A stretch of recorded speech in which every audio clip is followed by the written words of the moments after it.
All right, welcome to, oh, wait a minute. It's just me and Drew. All right, well, welcome to another edition. We'll figure this out somehow, just two guys in a square. Drew, I'm Bryan Fulmer. That's A.D. Drew. Bryan, you see with the black background and a black shirt. Black background. Not a good idea. I didn't really think I'd be blended in like that. I'm just a talking head, but that's what I'll be today. It's all good, brother. How you doing, man? How you doing tonight?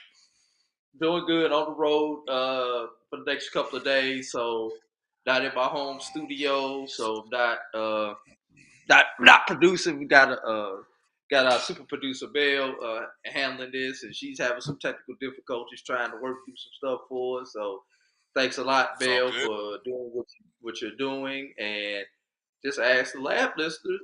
Oh, wrong show. Just ask our SportsWrap. Look at you. You done left the show. Wow, look at you. With us. Come on, Drew. If you're gonna do multiple shows, you gotta learn the difference of the two shows. Your weekend gig and your weekday gig. You know. Well, at least I haven't told anybody to strike again.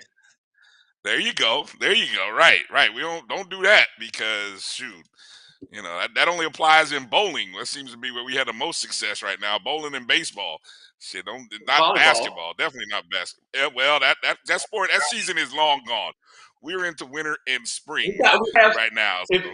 If you're part of the Orange and Green, you got to have something to hang your hat on right now. So anything that we can do right now. Hey, it's our only SWAC championships are in volleyball. Yeah, exactly. And we are, unfortunately, our school is not in the SWAC tournament. The regular season has come to an end in the MEAC and the SWAC, and their tournaments will begin coming up in about 3 days. So we're going to get into heavy talking about that, but we're also going to recap the SIAC tournament, which you had an opportunity to get away and enjoy that for a few moments, and we will hear your interview with the commissioner of the SIAC. Is that correct? Yes, Dr. Anthony Holloman. We sat down during the midst of the SIAC tournament and had a good conversation. So we're going to bring that to you guys. We're going to debut that tonight on the show. And then we will put that out as a separate short, I guess you can say, of the SportsWrap. Right. So, all right. So let's get into talking about the SIAC tournament. We're going to start with the women because the women's bracket and the Tuskegee Golden Tigers should be and are the talk of the SIAC. Should be the talk of the South. They completed the perfect 23-0. Curious, did you find out, Drew, or did anybody talk about that unbeaten streak, or just them finishing the regular season and the conference tournament unbeaten? How many has that happened before? When's the last time it happened? Can you provide any kind of historical background to that? No one brought that up. I remember there was a Tuskegee team, I believe it was in 2013, that went through. May have gone through the regular season undefeated or with one loss. I don't remember on the top of my head. I hope my good buddy from Tuskegee University, Arnold Houston, is actually watching this right now, because he would call to text me and tell me if I was correct or incorrect. Because now's the time to call me, Arnold. Don't wait till after the show to call to correct me. Go ahead and correct me now if I was wrong. If I'm wrong with that. Exactly. But that was the Exactly. first season under Tarsha Askew. That team went through, had a very good regular season. I believe may have only had one loss, but they did lose in the tournament. Other than that, you have some Fort Valley teams that were there. Coach Lonnie Bartlett was there for many years, and I remember in the maybe about 2008, so he had a good team that went through, uh, maybe undefeated or with one loss. And then from a Tuskegee point of view, you would have to go back to Tiny Lassiter when he was the coach at Tuskegee, which would have been in the 70s and into the early 80s, when you saw such dominant teams from the Golden Tigers. And Coach Belinda Roby had some good teams at Tuskegee, but she was rarely able to do the double, where she would have an excellent regular season and then lose in the tournament, or have a good regular season with a couple losses and then win the tournament. But it was rare for her to actually do both. Coach Belinda Roby at Tuskegee University. So that's just some Tuskegee history. There might be some other teams out there that have done it, but outside of Tuskegee and Fort Valley, I really could not tell you any teams that have been dominant to this level in the SIAC. Tuskegee, this is their first SIAC tournament championship since 2008. 72-65 was probably the closest score that they had in the tournament, a 7-point victory over Miles on Saturday afternoon. It's the first for SIAC Coach of the Year, Trelane Powell. Jatoria Willis led the Golden Tigers with 25 points, 5 assists, 4 rebounds in the championship game. Brittany Bolin added 15 and 4. Shyla Jackson, the player of the year, had a near double-double with 12 and 9. And another young lady, Nadia Thorman McKay, finished with 11 and 8. So a pretty strong performance. And you predicted, Drew, last week, right here, you predicted that final, Tuskegee and Miles. I don't know. I'd like to think I had Tuskegee in the finals. I'm pretty sure I did. I don't think I had Miles. Maybe I think I may have gone with an I think you upset had Savannah. somebody. Yes, I may have gone with Savannah on the other side. Yeah. But they ran into the buzzsaw of Edward Waters, which in terms of teams that, even though Tuskegee won, Miles made it to the finals. Probably on the women's side, the run by our good friends over at Edward Waters was probably they probably put on the most thrilling games in, at least, I want to say all three, or at least two of their three games were pretty thrilling, including the game in which they beat the host Savannah State. There's a few extracurriculars at the end of the ball game, but I don't think anybody got ejected or had to miss the Or semifinal discipline. game. Discipline. Discipline would Disciplined, be the better word. disciplined. Yeah, okay. I don't think anybody got disciplined in that, but yeah, good showing by Edward Waters in their first year. And we look, never, as you said, we were texting back and forth.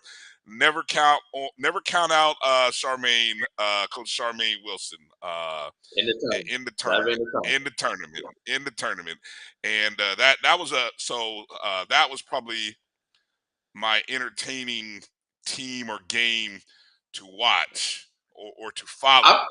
Uh, all right. We still on the women, or we can switch it over to the men? Yeah. We're still on women's. I mean, if you want to transition to All men, right. we can. All right. No, I was gonna say probably the most disappointing one on the women's side would be Clark Atlanta, who, because of Savannah State losing their last season game, wound up with the number one seed, and then essentially came out and laid the egg against Lane with the double bye. And Brian, we've been going back and forth in our chat group amongst our HBCU brethren about the bye slash double bye system. Well, Mm-hmm. 4 of the 8 teams is counting men and women in the SIAC tournament who had the double bye lost that opening game. And Mm-hmm. when you go back to the CIAA tournament, I believe it was 3 men and 2 women teams who had byes lost those opening round games. I've always uh, I've always been one of the bye slash double bye to give your good teams the better opportunity to get to the championship game without those early round upsets. But having witnessed this for a couple of years, having been a part of the SIAC tournament, having been a part of those early round upsets at the SIAC tournament, Brian, I have officially changed parties when it comes to the bye double bye debate. Okay. Welcome over. Welcome over. But so clarify that for everybody. You are what? I was totally uh, I was a great proponent of the of the double buys, eliminating teams, because when you have in theory 2 and 3 win conference teams come into your tournament, all they can do is muck it up for your good team Mm-hmm. in the spring. You've got the marathon, which is the season, and then you've got the sprint, which is the tournament. And it takes is one of these 2 and whatever teams to buck it up for a team that should be going to the tournament in normal circumstances. But I think that's part of the thrill, the intrigue of the CIAA and the SIAC tournament, is because every year you're gonna get multiple upsets. You're gonna get Edward Waters women who make that run. You're gonna get Mm-hmm. Edward Waters men who made a run.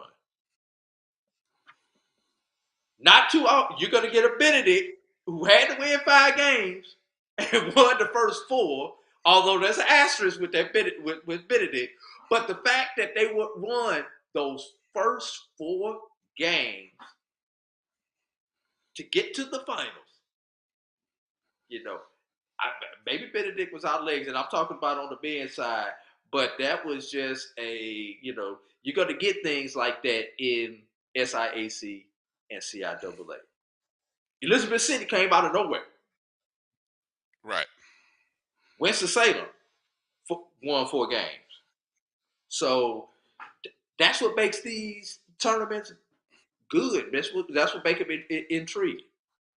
Now, there is another issue that we're going to have to discuss about with the SIAC tournament, and we'll talk about that issue after we finish the interview. Let's switch over to the band at the SIAC, right, Brian? I wanted to quickly, Drew, just as I was looking at rankings as this tournament for the SIC moves into the next phase, where you'll be looking at the rankings that'll be coming out. As I look at the NCAA.com here, where Tuskegee currently sits ranked 6th. And I don't know if this ranking is, let's see, this is based on the 28th That of was, February. So this is yeah, 26th that of was February, during beginning the of the week. midst of the CIAA when that one came out. Okay, right. So they were ranked sixth. Um, so I didn't. I didn't see Elizabeth City State. So obviously, but you said that comes out obviously They'll get for the they'll CIAA get the tournament. automatic. They get the automatic Okay, bid they'll for the get the CIAA. automatic. Right. And the only other well, obviously Savannah State was ranked 10th. We don't have to They'll worry be out. about them. Yep. And then over in the Atlantic, we saw West Virginia State. We'll talk about them a little bit later in the show. They're currently First round ranked loss. fifth in And the they had a first Atlantic. round loss. They had a first round what? The first round loss in the MEAC tournament. Oh wow, first round loss. Okay, wow. Okay. Well, that's tough on them. All right. Well, over to the men. Over to the men. Obviously, this is what I get a kind of flex for a minute and say yes, I correctly predicted Benedict Hey, versus. we got some color, Brian. All right, we're in color now, in living color. This is where I properly predicted. Get it rolling. I predicted not Savannah State, Miles and Benedict. As I explained, Benedict was the worst 7 seed or 6 seed that you could possibly run into because theoretically they were a number 1 seed. They And they played legitimately like should have been yes, and they played like it all the way to the point where maybe they ran out of legs there at the end, which I mean, given the fact that they run 12 deep, 10 to 12 deep is kind of surprising, but it's still an unusual schedule where they had to play 5 games in 7 days, 8 days. 8 days. 8 days. They played last Saturday. They turned around and played Monday. Then they played Thursday, Friday, Saturday. Hmm.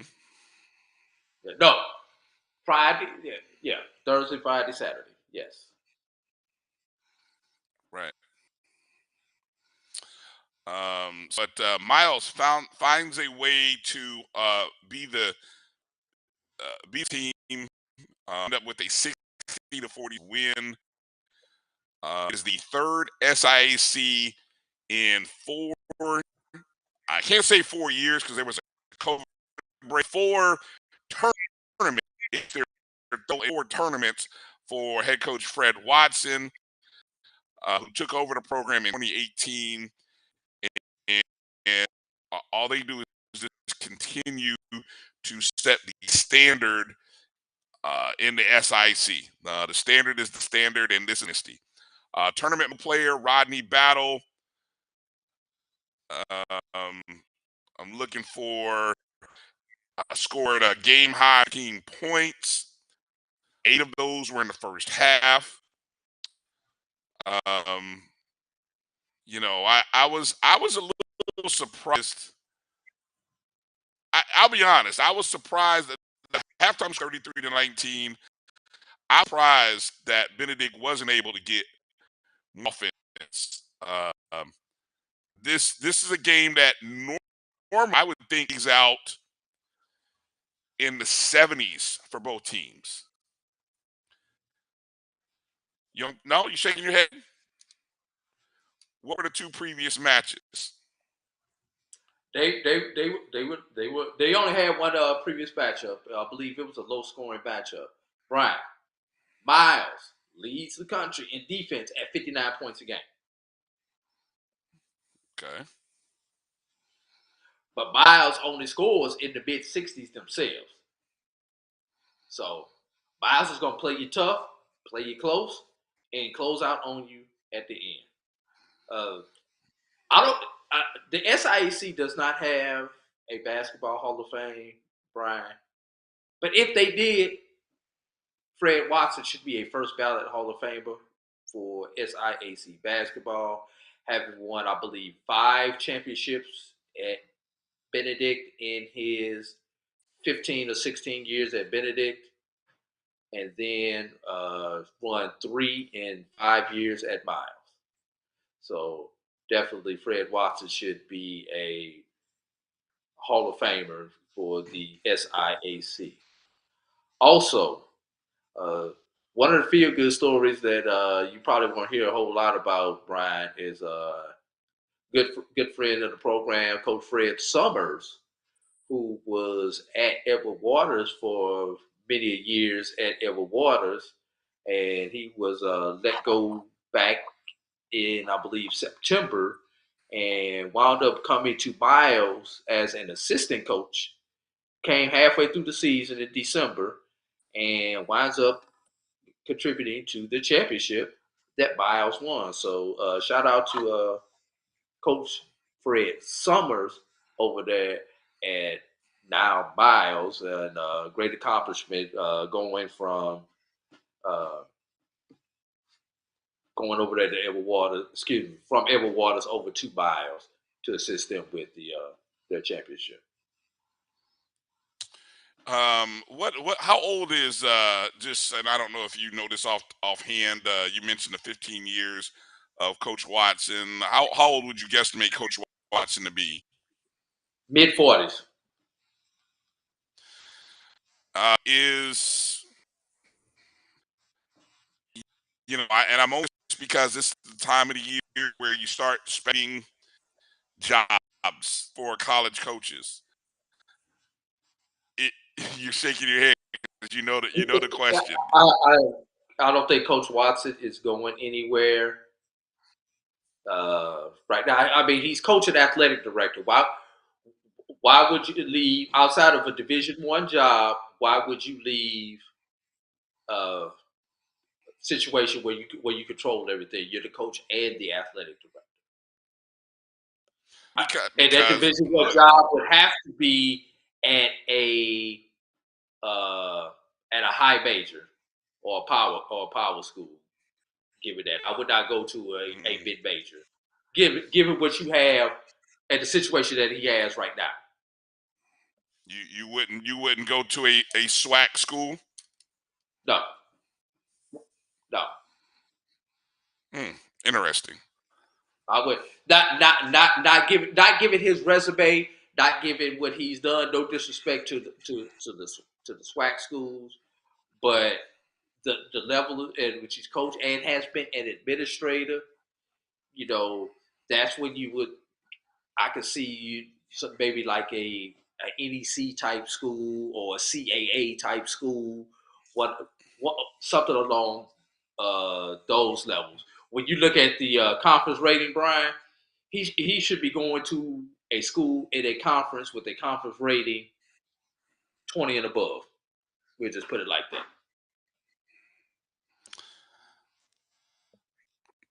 What's the furthest Miles or any of his teams have gone into Division II tournament? I know they've gone to the 16. I think that was with Benedict that he went to the 16. So you said 5, 1, 2 previous, so that's 7 trips, 1 team. And I'm playing. I'm just doing the math in my head, trying He's in his 21st year, Bryan. Once every 3 years, he's going to win you a conference title just by the number. I get, but I'm saying though, obviously we've seen other administrators, coaches, reduce their role to either one or the other, right? Yeah. So twice as hard when you have the role of 2, right? Being the AD and being a head coach. And so I'm just saying, I find it very, I think it's hard to find that, or I find it hard to believe that given an opportunity, search firm, hey, identified Fred White at your division. I Fred is not entertaining the thought, not going through the interview process. Bryan, can you finish out the season before we give another job? Can he finish out this tournament run? Look. Some seasons are over, Drew. Some seasons are over. Some teams already should be. Okay, his is His is not. not.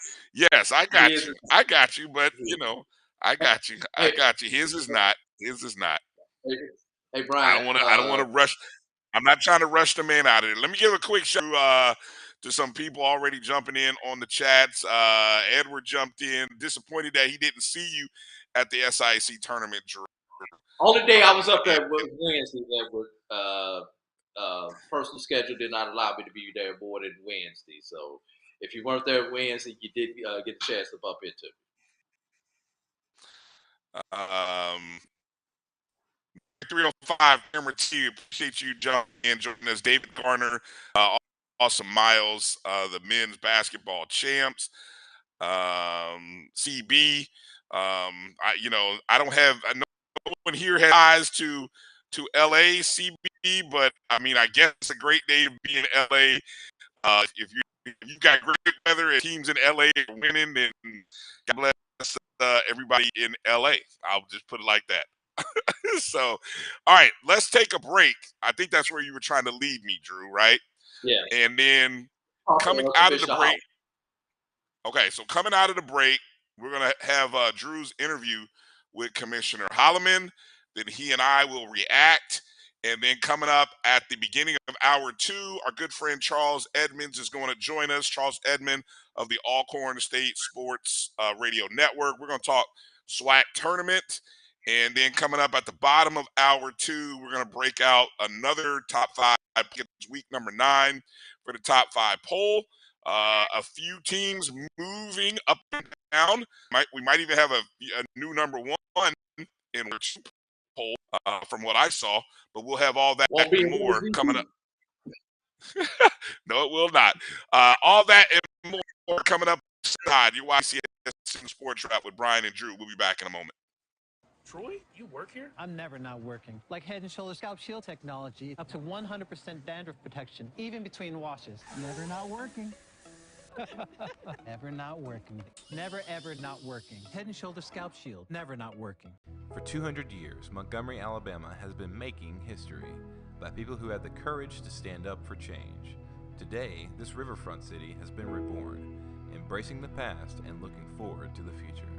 From the National Memorial for Peace and Justice to the stage of the Alabama Shakespeare Festival, this is where history was and is made. We are proud to call Montgomery home, and together, we can be the change. Bounty versus the old family dish towel.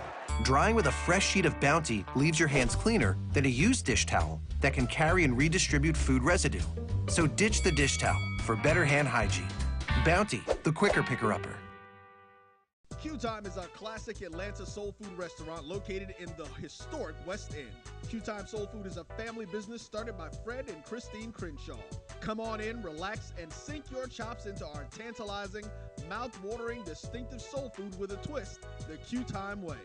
1120 Ralph David Abernathy Boulevard, or call your order in at 404-758-2881. Do you miss your mama's cooking? Then come on down to Q Time, an Urban Passport member. If you think all pads are exactly the same, think again. This is Always Ultra Thins reinvented with the Always Triple Protection System. This pad wicks gushes 90% faster, absorbs even more so you can feel dry, and locks odors in. Rethink your pad for up to 100% leak-free and odor-free comfort with the totally reinvented Always Ultra Thins. This is always like never before.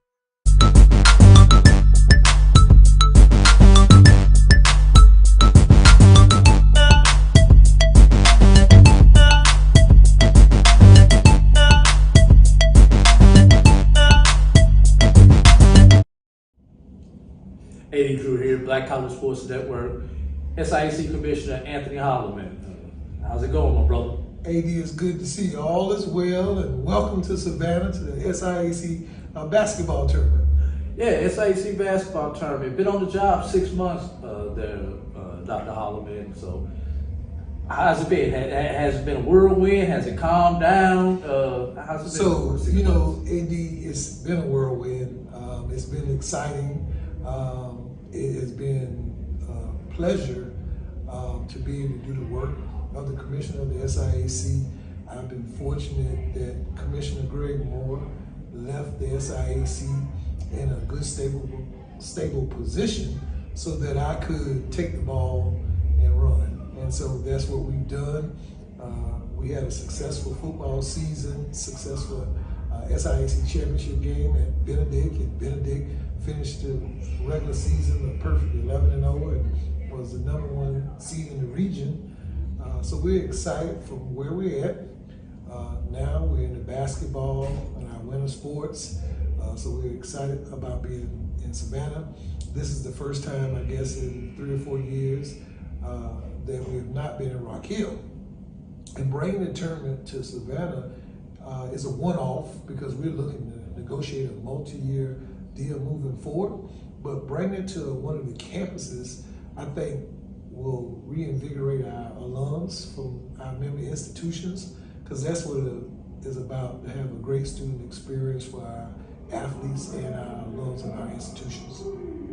Speaking of A&O teams, you got a team playing here in the SIAC championship that went A&O on the women's side, that being Tuskegee. So having a undefeated football team in your conference, an undefeated basketball team in your conference, are we gonna get into baseball too? So, you know, AD, that's the one thing that is impressive.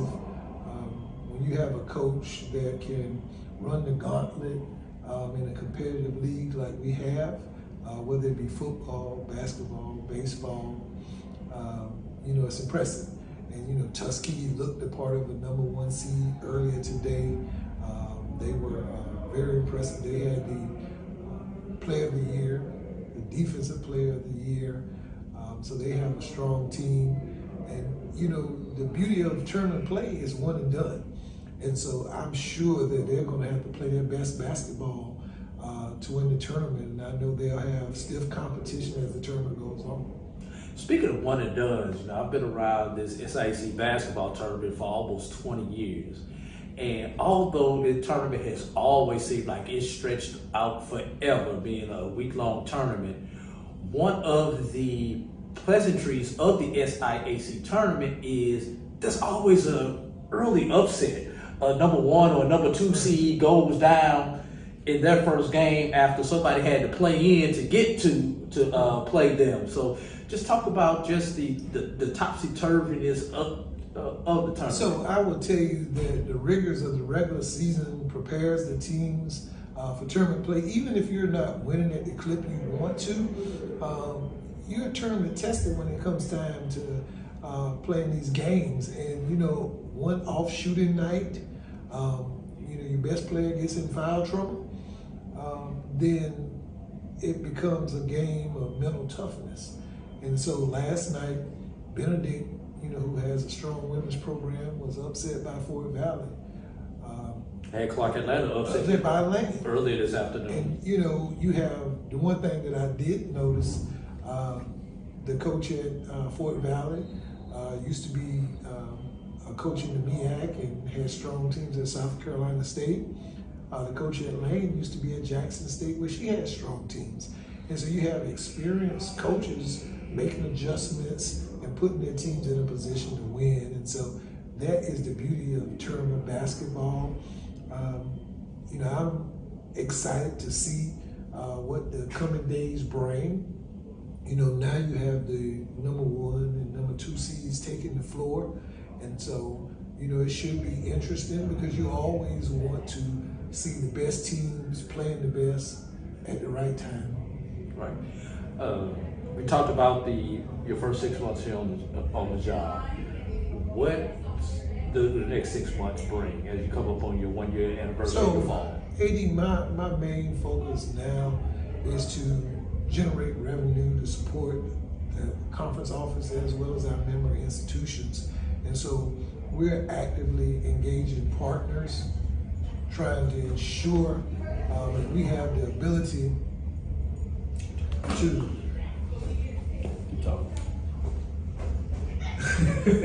we're trying to actively engage partners to form mutually beneficial partnerships that would help strengthen our financial position. We're clearly looking at media rights partners.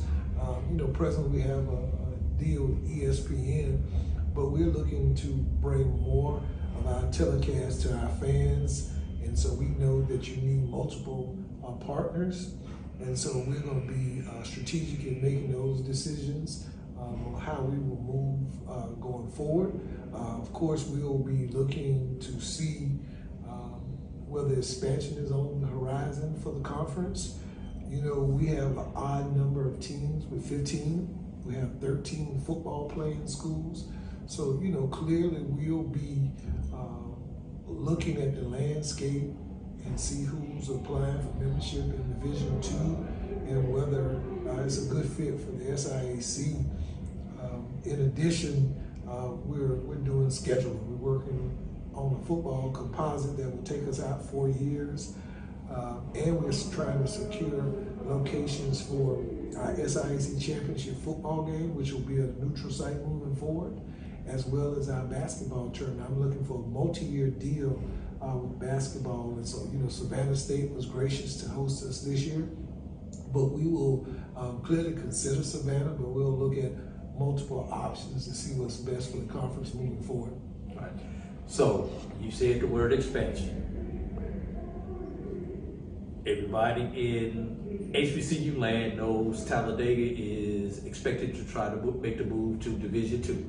So I have to ask you, Talladega, yes, no, maybe? You know what, AD, Talladega College was a founding member of the SIAC.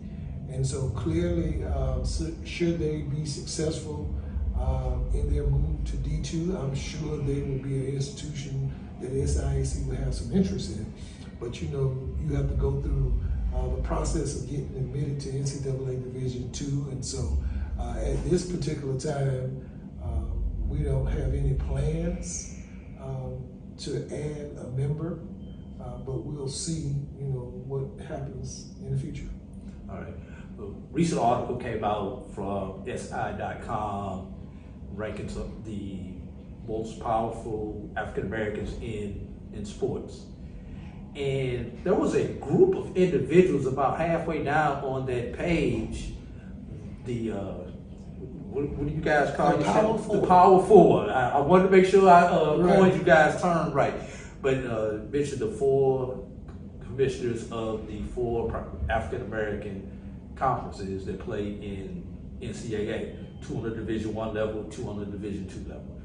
Tell us about that article, what that article really means for not only your conference, but for HBCUs in general. So, AD, the article was penned by Richard Johnson, and he ranked the 20 most influential blacks in college football.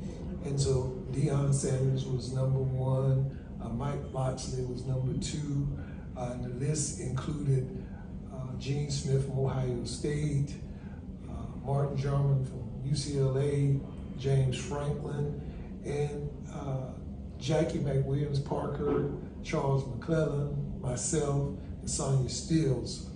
And it's a testament to the collective strength that we have when we work together.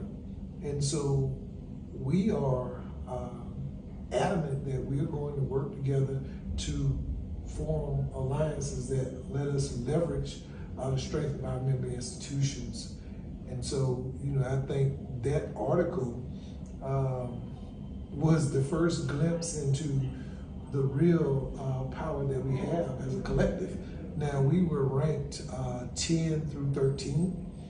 And so, it was an honor to be on that list, but our goal is to move higher on the list as far as wielding influence over college athletics, because I think what you'll see is that the Power 5, those institutions stand unrivaled, but when you look at it and peel the onion back, the HBCU conferences are there with attendance and the metrics that our revenue sponsors are looking at, And so we do have a collective power.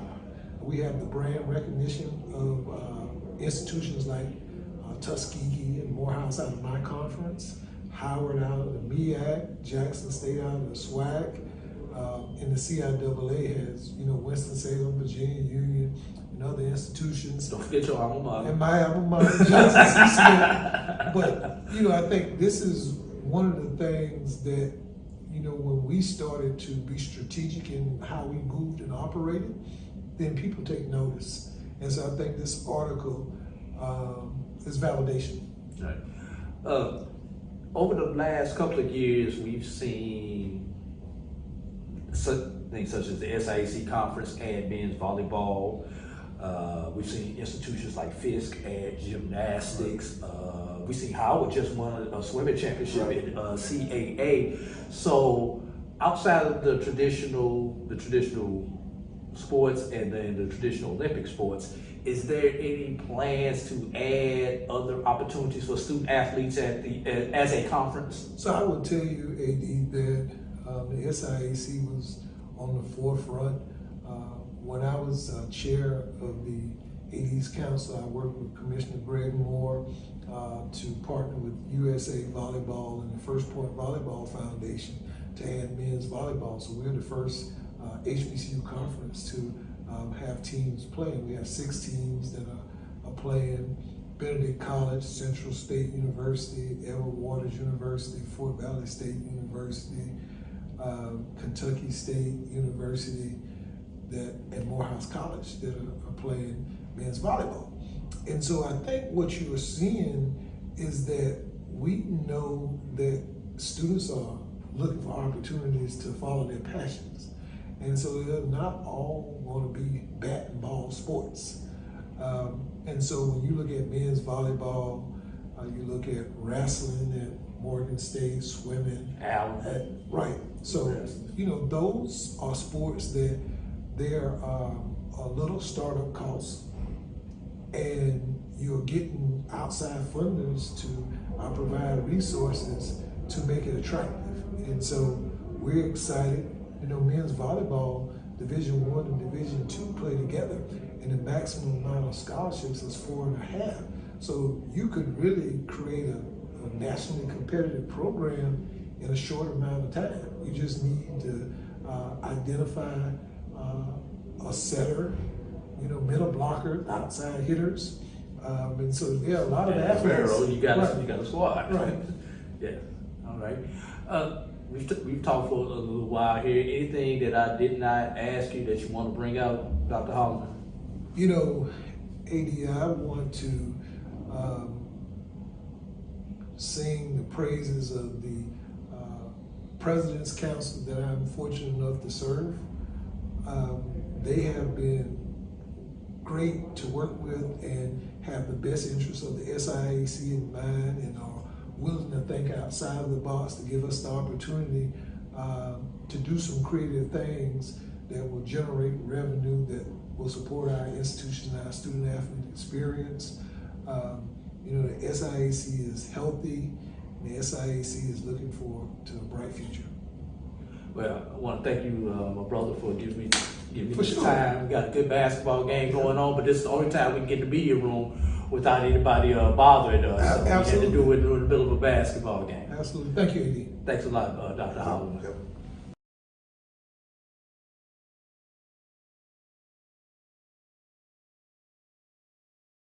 Some carriers will give you just one measly entertainment subscription. One is no fun. With Verizon, there's up to 7 entertainment subscriptions with your unlimited plan. That's 7 times the... 7 times the... No. 7 times the... Music, gaming, Disney Plus, Hulu, ESPN Plus, and more. That's 7 times the entertainment! Because everyone deserves better. And with plans starting at just $35, better costs less than you think.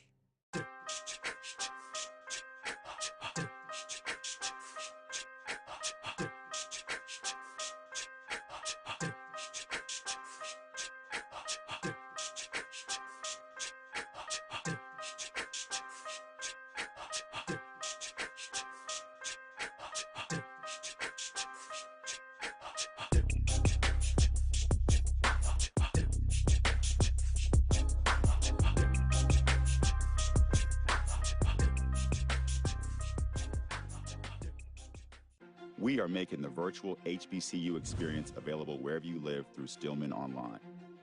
We offer online degrees in business, criminal justice, psychology, and religion. Stillman also offers technology badges in cybersecurity and data analytics. You can participate in all student activities, fraternities and sororities, internships, graduation ceremonies, and much more. Apply for admission today at stillman.edu. Stillman College, where we prepare you for a different world. Sugar Chateau Desserts is a specialty bakery located in the Charlotte, North Carolina metro area.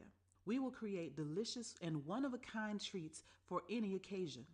Sugar Chateau is currently shipping cakes in a jar, offering a variety of different flavors in a single-serve container that can help you celebrate in accordance with social distancing. Place your orders today by calling 803-526-7895 or visiting sugarchateaudesserts.com.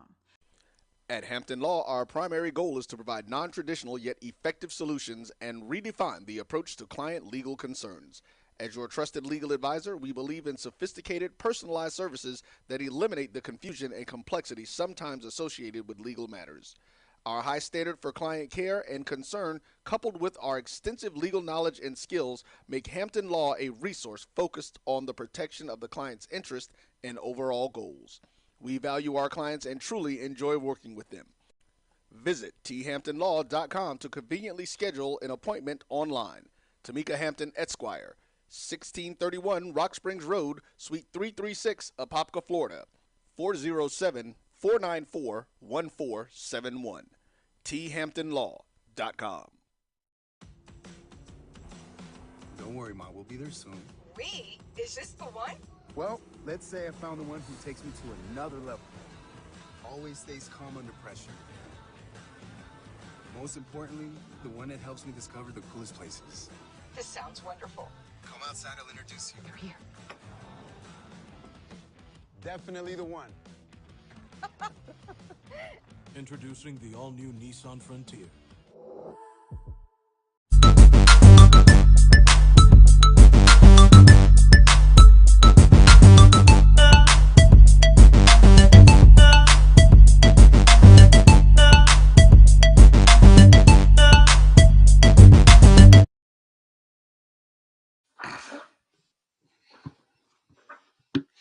All right, welcome back to the BCSN SportsWrap. Bryan and A.D. here. We appreciated Dr. Anthony Holloman for taking time to talk with you, Drew. Takeaways, big takeaways from the interview that I saw. I think first thing was the article that was mentioned in SI. Now, I'm assuming that was HBCU Legends on SI. Is that where that article was that spoke about the what do they call themselves? The Fab Four, the top four. What? Power Four. Power Four. The Power Four. Yeah, I'm messing. Yeah. So, talk a little bit about that article. What were the talking points you wanted to talk on? We were talking a little bit offline about that. Yeah, this article is by Richard Johnson. It was released on February 27th. On SI.com. You can go and read it in its entirety for yourself. The 20 most influential Black figures in college football. From coaches to administrators, these individuals can sway the future of college athletics. Number one on the list, Bryan, is Coach Prime, Deion Sanders, now of University of formerly of Jackson State. Going down the top 10, Mike Loxley, Maryland coach, founder of the National Coalition for Minority Football Coaches. Brian Walters, the Purdue coach. James Franklin, Penn State coach. Brandon HBCU ties. Skip to the HBCU ties. All right, I'll just give you some of the names. Here's one, though, non-HBCU. Kevin Warren, who is the outgoing commissioner of the Big Ten. Now he's going over to the Chicago Bears as an executive. So just going on down the list, And there we go. We get to numbers 10 through 13. Jackie McWilliams Parker of the CIAA. Dr. Charles F. McClellan of the SWAC, Dr. Anthony Holloman of the SIAC, and Madam Sonia Steels of the MEAC. And I quote, the four HBCU leagues have recently come together to find ways in which it makes sense to partner across sports and commercial lines. In some ways, they already do, like with the preseason MEAC SWAC Challenge and the postseason Celebration Bowl, which the SIAC and CIAA are exploring ways to mimic at the Division II level. Another action item for the MEAC and SWAC is also making sure the price point of out-of-conference games in all sports, but especially football, has a firm floor on it so schools do not undercut each other inadvertently. Quote from Miss McWilliams Parker, I think we are for power. That's what we stand for, to empower our students, our HBCU institutions to advocate, to live our best lives in the communities that we serve, and give these students, athletes, an opportunity to play at HBCUs. And it is not for everyone. We get that as well. But for us, it's what I do every single day. It's passion work. And going on a couple of other HBCU ties in this article. Oh, get to number 17, John T. Grant, the executive director of the Celebration Bowl. In addition to his preseason sister event, the MEAC SWAC Challenge, John Grant runs the crown jewel of HBCU football in Atlanta, where on national television, the best MEAC and SWAC, the best of the MEAC and SWAC meet to decide the Black National Championship. Grant and ESPN Events, which owns the games, have backed the event with $1 million payout to each league, consistent corporate sponsorship, and keeping its time slot format and location consistent to build over its 8-year history. Going one further down, Brian. All right, you got to be quick, Drew, because we only got a few minutes left. Go ahead. Stephen Gaither, founder of HBCU Game Day. There's a proud history of Black-owned newspapers and media companies that cover HBCU landscape for as long as they've been around. But in 2012, Gaither founded HBCUGameDay.com, which covers HBCU sports with a depth of knowledge and passion for the games and the culture surrounding them. HBCU Game Day's multi-platform approach to coverage and the amount of it serves fans just about everything they can ask for about their team. So those are the HBCU ties on this list there, Brian. So shout out to all 6 of the individuals mentioned on this list. And Brian, looking at this, we know all 6 of them personally. So that's a great pleasure to know that we are 1 degree of separation from these folks and have bumped elbows with these folks on many different occasions in our years of covering HBCU sports. And Brian, can I throw somebody who would have been nice to have had an honorable mention in this? Our very own Dr. Sure. Kenyatta Cavill. Dr. Kenyatta Cavill, who is a known scholar outside of inside the HBCU Sports Lab that a lot of you all frequent on a semi-weekly basis. But he's a known scholar and a constant consultant for a lot of these HBCU leagues that we have out here, and very respected amongst everyone in the HBCU landscape. All right.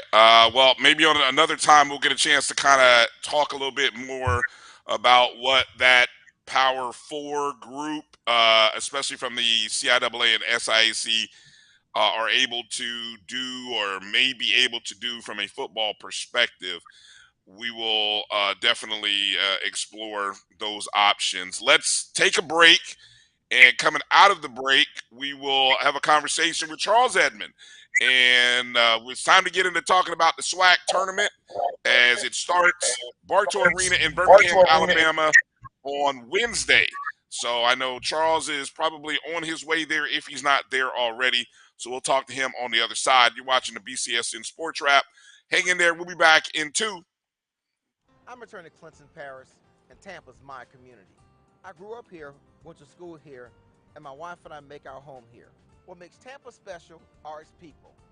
So when I represent someone injured in my community, it's personal. Call my office and speak to a real lawyer and not some referral service. I will fight the insurance companies to get the settlement that you deserve. At the law office of Clinton Paris, we take the pain out of being hurt.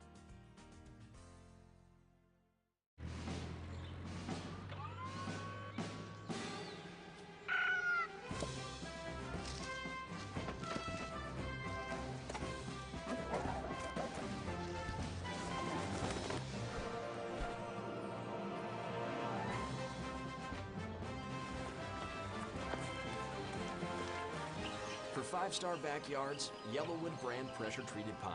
If it doesn't have this yellow tag, you don't want it.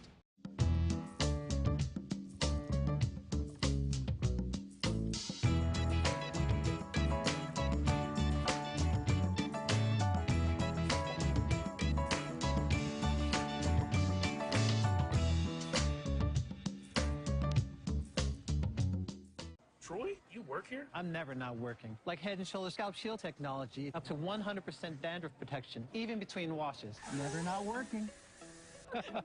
Never not working. Never ever not working. Head & Shoulders Scalp Shield, never not working. For 200 years, Montgomery, Alabama has been making history by people who had the courage to stand up for change. Today, this riverfront city has been reborn, embracing the past and looking forward to the future. From the National Memorial for Peace and Justice to the stage of the Alabama Shakespeare Festival, this is where history was and is made. We are proud to call Montgomery home, and together, we can be the change. Bounty versus the old family dish towel. Drying with a fresh sheet of Bounty leaves your hands cleaner than a used dish towel that can carry and redistribute food residue. So ditch the dish towel for better hand hygiene. Bounty, the quicker picker-upper. Q Time is a classic Atlanta soul food restaurant located in the historic West End. Q Time Soul Food is a family business started by Fred and Christine Crenshaw. Come on in, relax, and sink your chops into our tantalizing, mouth-watering, distinctive soul food with a twist, the Q Time way. 1120 Ralph David Abernathy Boulevard, or call your order in at 404-758-2881. Do you miss your mama's cooking? Then come on down to Q Time, an Urban Passport member. If you think all pads are exactly the same, think again. This is Always Ultra Thins reinvented with the Always Triple Protection System. This pad wicks gushes 90% faster, absorbs even more so you can feel dry, and locks odors in. Rethink your pad for up to 100% leak-free and odor-free comfort with the totally reinvented Always Ultra Thins. This is always like never before. Some carriers will give you just one measly entertainment subscription. One is no fun. With Verizon, there's up to 7 entertainment subscriptions with your unlimited plan. That's 7 times the... 7 times the... No! 7 times the... Music, gaming, Disney Plus, Hulu, ESPN Plus, and more. That's 7 times the entertainment! Because everyone deserves better. And with plans starting at just $35, better costs less than you think.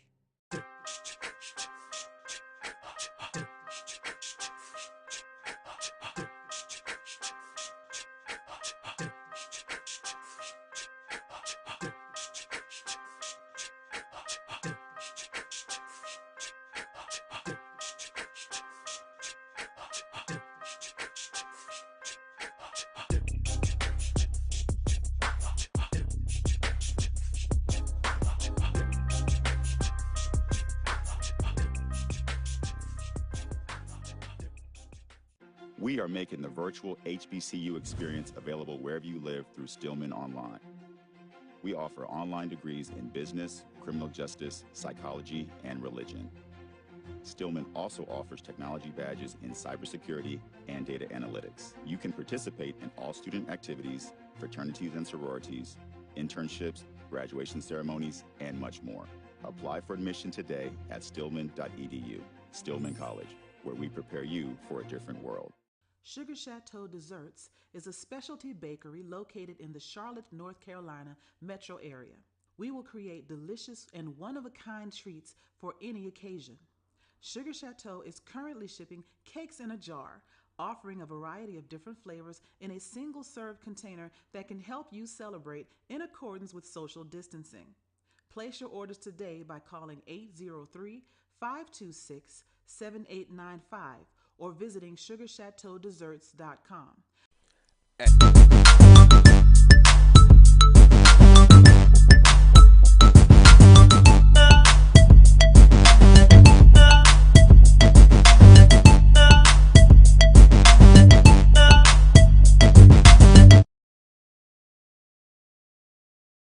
All right, welcome back to the BCSN Sports Wrap. Yeah, we got you. It's Bryan, A.D, and joining us, it's the voice of Alcorn State Sports Radio, wearing that fresh off the press championship T-shirt. Go ahead and floss for us, Charles. Go ahead and floss. The Braves, 2-time SWAC regular season champs. Congratulations, Charles. How's it? I don't think the ink's dry on that shirt yet. They won it last night, Bryan. I know. Charles, talk about how's it feel to see this team repeat as champions? And I will admit I don't know the deep history prior to Landon Bussey coming in, but talk a little bit about what Landon Bussey has been able to do in 2 seasons. I don't know if these are his first 2 seasons or maybe this is his 3rd season, but in these couple of years, what he's been able to do at Alcorn. Well, this is his 3rd year. The first year was the COVID year, and we lost 12 games. 12 games we did not play due to COVID. 6 in non-conference and another 6 in conference. So there were 12 games that we didn't even play. And we had a really good team at that time as well. We very well could have done it again. But when you look at this team, it's amazing. I think that's the only way I could put it. It's amazing in terms of all the different roster changes that he's had to make, all the injuries that we've had, all the issues that we've had, the suspensions that he's had to put forth. It's amazing that this team was able to keep it together. And Landon Bussey's talked about this, that it's been a different lineup literally every game. And he makes no bones about it. He makes no apologies for it. You're going to do what you need to do or else you're not going to play. And I go back to early in the season, one of the kids that really has had a solid year when he's been healthy, Otis Walker, serious injury in the Stephen F. Austin game, a game that we won. And then on that same game, one of the top players on this team, Keandre Montgomery, was suspended. We won that game despite, but it's next man up mentality, and Landon Bussey would have it no other way. It's not easy. He coaches hard. He rides you hard. And if you look at the end result of some of these games, the FAMU game that A.D. Drew was at, and some of the other games, including the game last night, it's hard. And if Landon Bussey doesn't coach this team hard, we lose probably the majority of the games that we lost, that we won, that were close. So this hard coaching pays off in moments like these. And, here we are. We won another regular season title. But Landon Bussey says the job's not done. We're playing Texas Southern again for the 3rd time, and we haven't beaten them yet in the postseason. Last year, Texas Southern eliminated us in the championship game, and a couple of years before that. So this is a stain on his record, and he wants to get by this one badly because Texas Southern's been in our way the last 3 years. Right.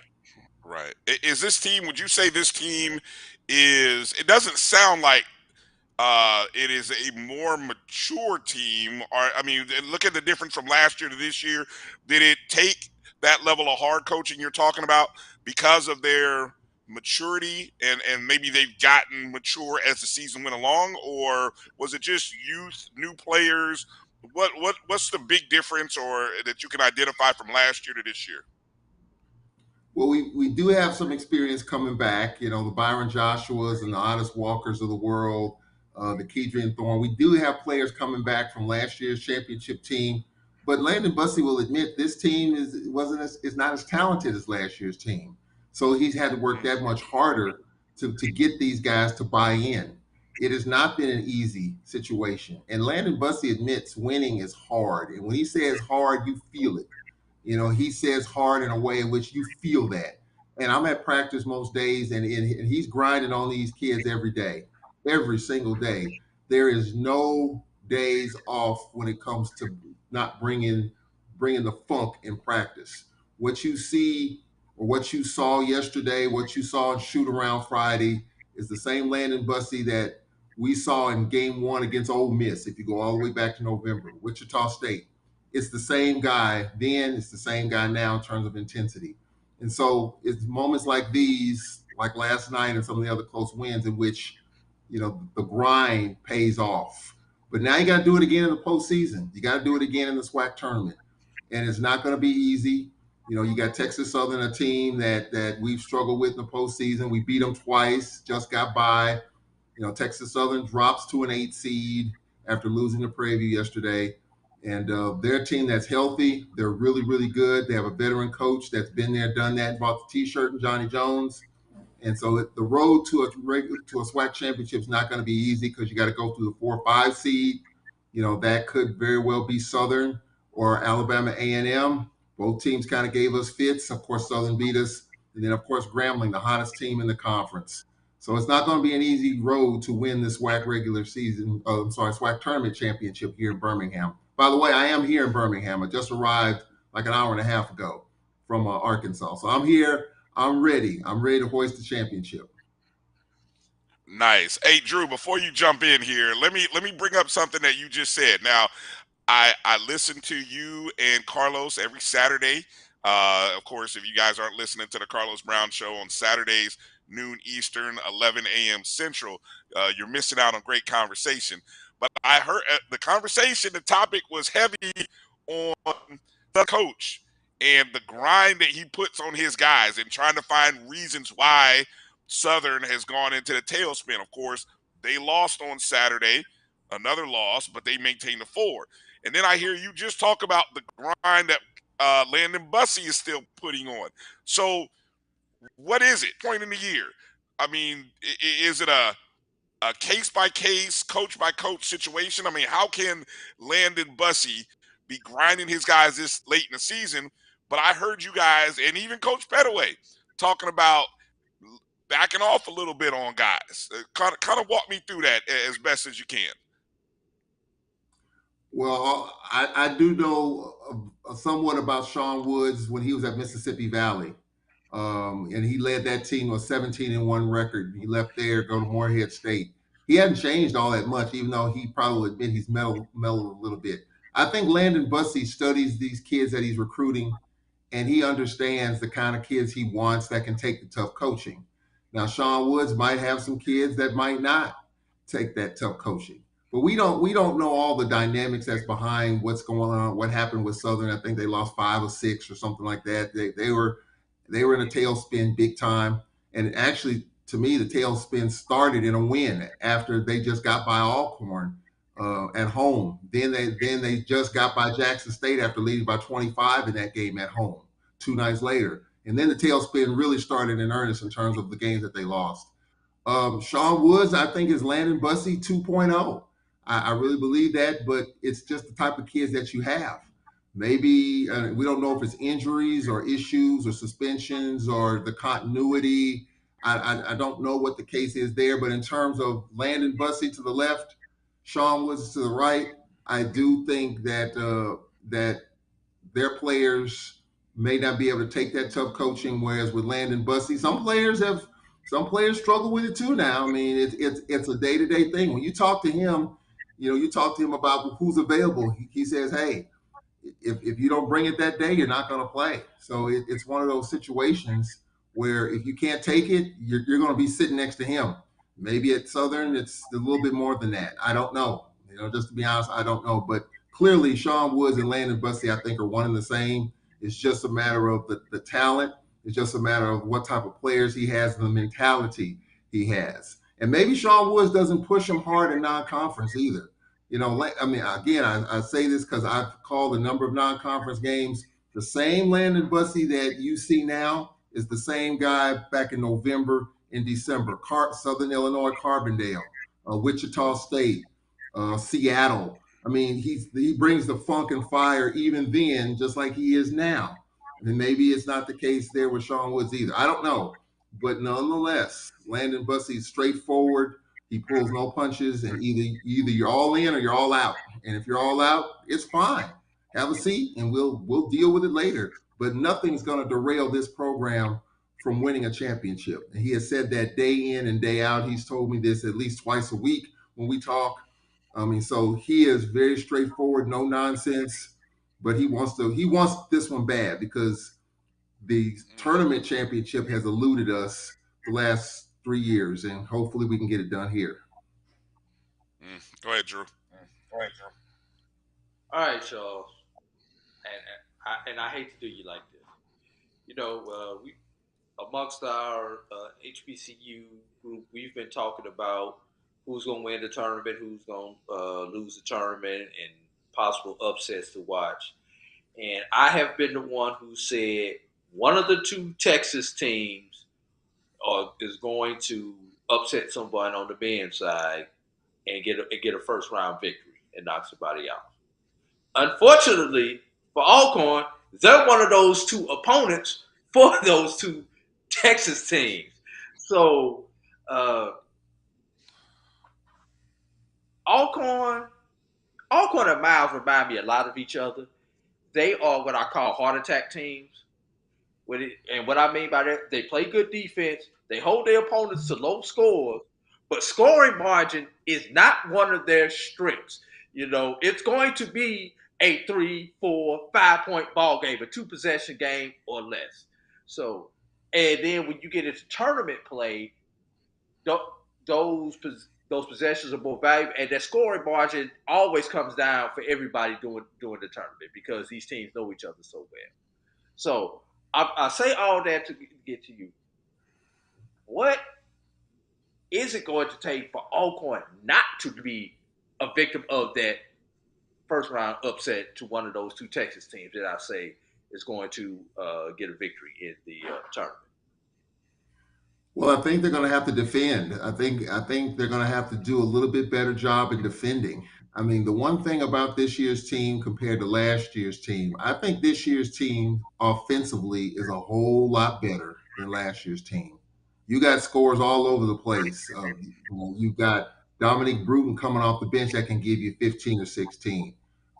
You've got Keandre Montgomery coming off the bench. Byron Joshua, who Landon Bussey says is the best point guard in the league, can get you 8. He had 22 last night, including 2 big threes to help pull us out of the fire last night. This team, I think, is a better scoring team than last year. But what that means is that defensively, that's where you win the SWAC tournament championship. Last year, we gave up over 80 points against Texas Southern in the championship game, the most we gave up in conference all year.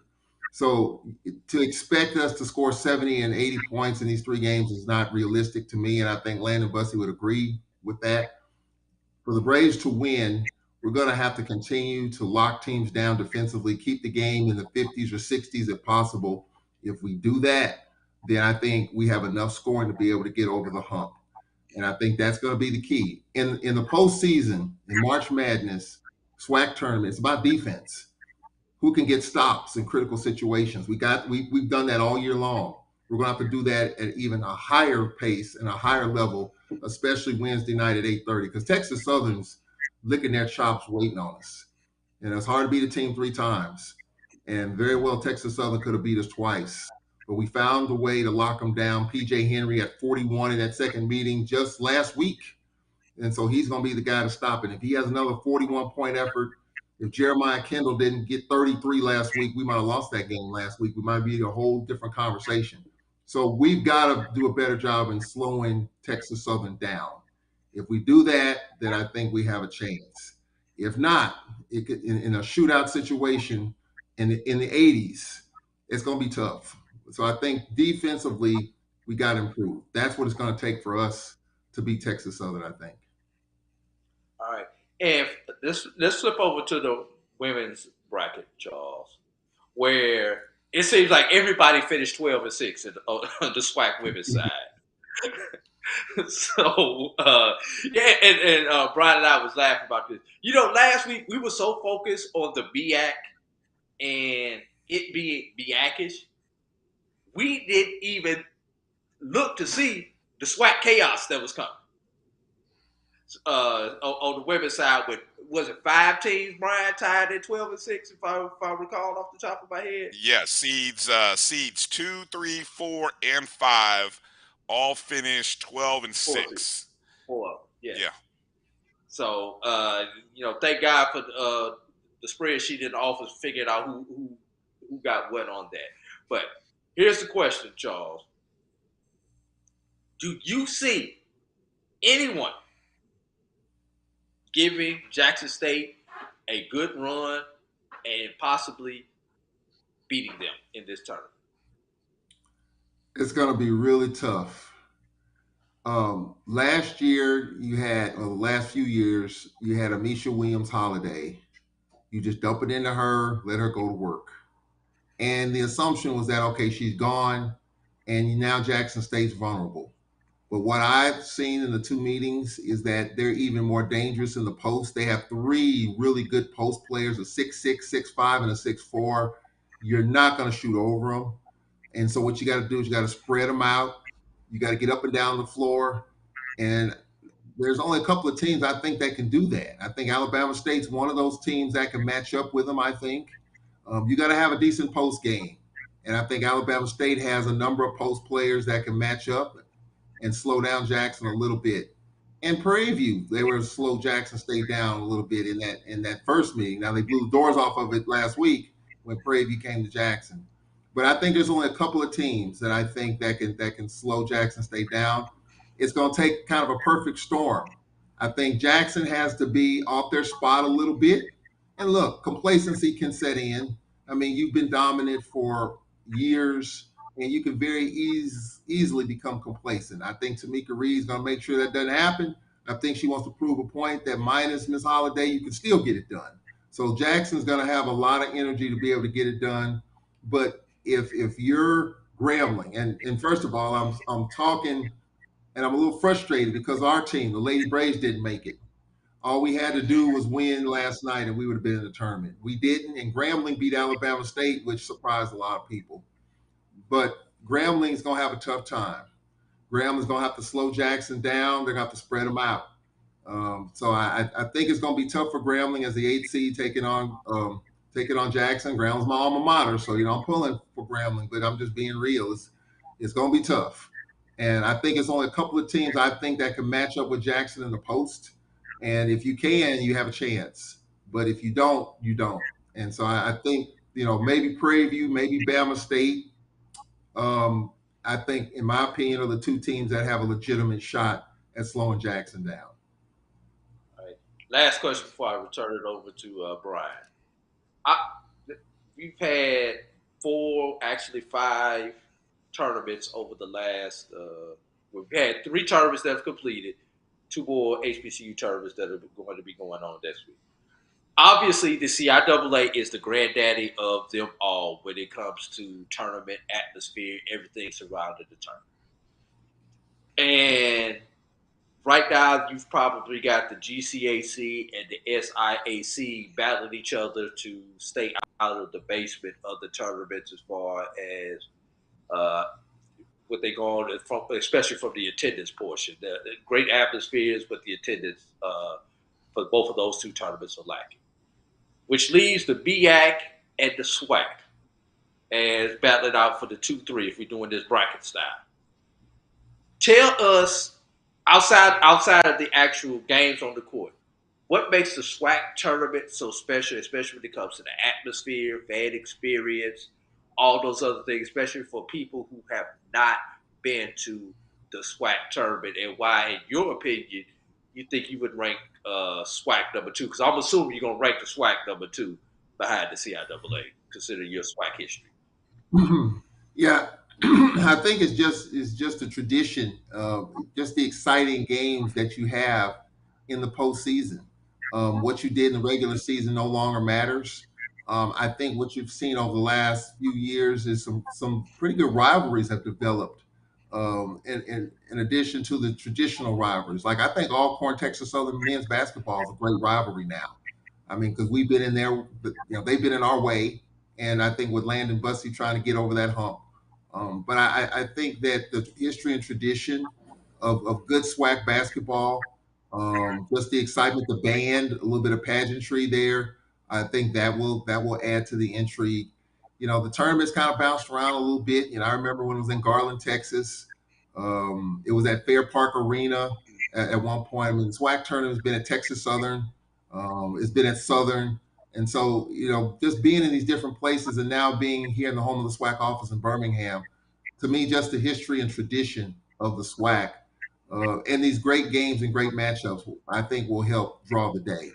And so I think when you take into account you got the bottom four teams don't make it, not every team is in it. I think will add to the intrigue and the excitement of it. So for me, I'm just looking forward to seeing what happens. And I just think also it's not assumed that because you're the one seed that you're just going to win the SWAC basketball tournament. It's not assumed we're the one seed. It's not assumed that we're going to win this thing. We got to go through some tough matchups. Grambling does too as co-champs. On the women's side, yeah, Jackson State's been dominant, but teams like Alabama State and Prairie, like I said, can match up with them and knock them off their spot a little bit. So I think aside from the games, I just think the pageantry, the energy, I think the fan bases, Alabama State and Alabama A&M, 90 miles from here, will bring some fans. Our fans will be here. Jackson's fans will be here. So I just think just the energy in the building, especially once you get into semifinal Friday and championship Saturday, I think will rule the day as far as the SWAC is concerned, and just the energy in the building. Let me follow up on that right quick because you brought something out, Charles. You mentioned how the SWAC tournament bounced around. CIAA had that tradition. They were in Charlotte forever before moving to Baltimore for the last couple of years. I think it was a 15-year run in Charlotte, if I got my math right. All the MEAC has been in Norfolk for a little while, has established a good history in Norfolk. But the other tournaments have kind of bounced around. Now, this is the second location that the SWAC tournament has had in Birmingham, originally out at Fair Park Arena, now at the Bartow Arena. So is that maybe part of why some of these tournaments are struggle because you never know from year to year where it's going to be at, or it may be here for 2 years and then over here for 1 year, then over here for the next 3. You think maybe that might be one of the reasons why GCAC, SIAC, and until recently the SWAC tournament kind of struggled with attendance? Yeah, I think so. I think the conference in the past has been trying to find the right formula. And I think it's still a work in progress, if you will.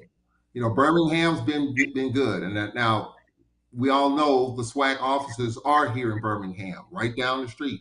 So I think that plays a part in it in terms of maybe finances. The baseball tournament was here; it's now in Atlanta. So I think finances always rule the day, and I think being in Birmingham, it cuts down on some costs. Now, from a fan's perspective, as a fan myself, I like Houston. Houston's my favorite city. I love it I love going to Houston every year for basketball or football, baseball, whatever. I just like Houston, and I think you got TSU right there, Prairie View not far. But I think we're still trying to find the formula to where a tournament can stick and stay. And I think it's still a work in progress. In Birmingham, I think it's convenient for a lot of folks, convenient to our alumni bases in Atlanta, Memphis, but it's still a work in progress. And I think the conference right now is satisfied with the SWAC basketball tournament being here, but you never know. I mean, these things are always moving targets. And I think, to your point though, I think that when it does move around, it does take away some of the luster when it does move around. But right now, I think the brass is satisfied with Birmingham right now, and let's hope we can get good crowds here at the Bartow Arena for these games. You got Bama State, you got A&M here, and you got Jackson not too far, Alcorn not too far. You got these alumni bases and chapters not too far. So I think it'll be a good turnout as we get deeper into the tournament. All right, Charles, the Alcorn State plays on March 8th, 8:30 p.m. I was looking at the scheduling here and trying to see are there any advantages, disadvantages. Obviously, Alcorn and Grambling both get a day off should they win their opening day. And it's not too bad. I think in terms of the semifinal round, there's a night game for the 2 seed, which is Grambling State. So technically, Alcorn is in the best in terms of time spot. They get potentially, with a win in the opening round, they get the 2 p.m. game on Friday. Let's see, the 10th is Saturday. The 10th is Saturday, and then the actual championship game is at 4:30. So you get a little bit more rest being in the one spot. So I guess that's the advantage. Friday, Saturday. Championship is Saturday. Okay, so the semifinal is Friday, so Friday going into Saturday. So a little more rest goes to Alcorn. Odds to win the title, Charles. Just sharing these with you. Obviously, being a part of Alcorn State, I don't expect you but as you hear these numbers, Grambling right now serving as the favorite to win the tournament, with Alcorn at a plus 350. Which, I mean, I told Drew that, and I got excited. I almost had to pull over the car because I'm like, what? I can get Alcorn at plus 350? Oh, come on. Explain that So to me, that Brian. I'm not. I don't know much about sports books and odds. I know 1,000 to 1 is long odds. Explain that. Explain right. that to me. So for those who aren't familiar, basically the premise is if you were to bet 100 on Alcorn to win the SWAC at plus 350, you would get a return of $350. That's essentially, so any derivative of that, if you were to bet $10, you would get $35. So any combination or form of that is how that kind of works out. Okay, Grambling is at even money, so you bet 100, you win 100 with Grambling. There's no value in my opinion. No value in my opinion. The third favorite, I thought this is what I found interesting, Charles. The third and fourth favorites, Southern at plus 750. Now those are long odds. When you start jumping from 1 to 2 to 3, it's nearly double from 2 to 3. Plus 750 for Southern, who of course is they are 3-6 in their last 9 games. Okay, and Prairie View plus 850. Prairie View at plus 850, followed up by Jackson State at plus 12. That would be what I would look at, Brian. Just give a Prairie View pedigree. That would be one I would sprinkle a little something on and hope for a win. Well, they are on the side. Yeah, Prairie View. Well, what's interesting, that's a 3-6 matchup. So you got Prairie View at plus 850, Jackson State at plus 1200. Jackson State is the 3 seed. So when you're like, wow, the 3 seed is getting plus 1200, you got to really start looking at that, and that's Mo Williams and that Jackson State squad. So, and then of course followed up by that Texas Southern, Alabama A&M, and Bethune-Cookman rounding out the top 8. So that's how that rolls. And I guess so. My final question, Charles, obviously with 1 and 2 being Grambling, Alcorn, you co-champions in the regular season. We're rooting for. We got to have a championship. 1 and 2 is who most Gramblinites and Alcornites are probably rooting for. But if there's an outside team, outside of 1 and 2, who should people keep their eye on? Outside of Grambling, outside of Alcorn, who is the team that, when if they did it and made it to the tournament, you say, yeah, I kind of had a thought that this team, if they put it all together, they could do it. Who's that team for you, Charles?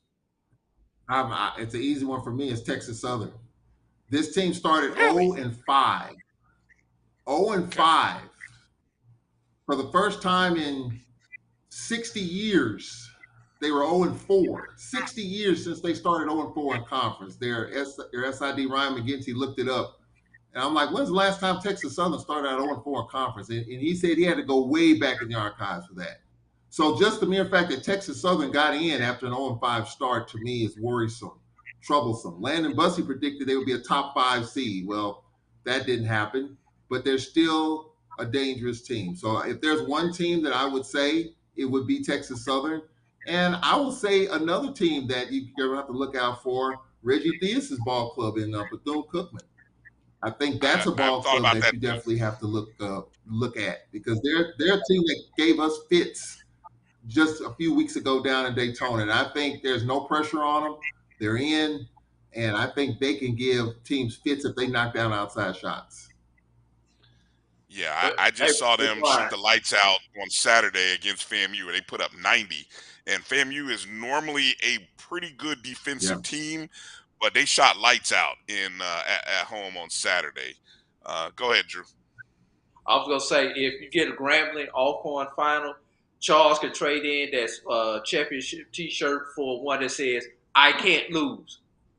Since he graduated from Grambling and worked for Alcorn, he can wear "I can't lose" T-shirt on that day. Exactly. You're right about that. You're right about that.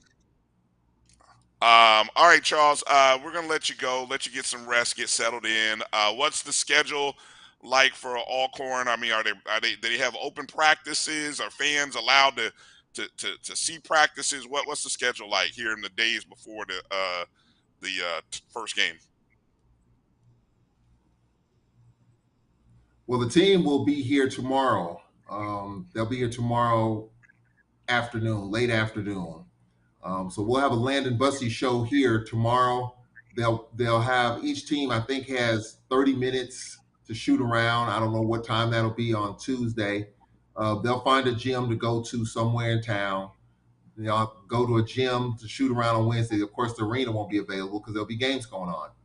So that will be the schedule. I think the practices are open to the public. People can come out and check it out. So it's a very compacted schedule. And Bryan, to your point that you made earlier, if you're the 1 seed, and I think it's a risk reward either way. So you have a short turnaround time from your last game because you play Wednesday.